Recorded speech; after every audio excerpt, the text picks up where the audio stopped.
Nahanda na sang kapulisan ang kaso nga murder kag paglapas sa firearms law nga ipasaka batok sa suspek nga nagluthang patay sa iya kasilingan sa Barangay Airport Mandurriao, Iloilo City. Sa interview sang Bomba Radio Iloilo kay Police Captain Lester Oliveros, hepe sang Iloilo City Police Station 10, ginpahayag sini nga padayon ang pag-asikaso sa mga kinahanglanon nga dokumento agud nga mapasaka ang mga kaso batok sa suspek. Naibaluan nga nasamaran ang suspek matapos nga magbato ini sa Special Weapons and Tactics sa SWAT team sang ginsulod ang iya balay.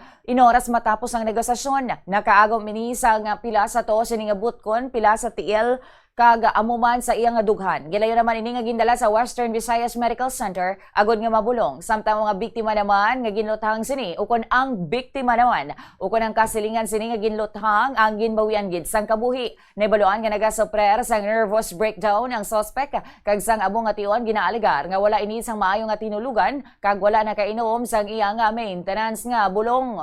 Pagkatapos nga wala sa nagkooperar kag pagkatapos nga ginpagi tatanan nga peaceful way para mag-surrender siya. So paro wala siya nag-surrender no, nagbato pa sa aton nga mga SWAT basta nga naristo siya. Kag subong may mga pilas ta hasta ato na subong inobserbaran sa hospital sa Western Visayas Medical Center. Ang victim 1206 kaina declared expired man dito man sang attending physician dito man sa Western Visayas. Ginaprepara nato no murder case kag violation sa Republic Act 10591.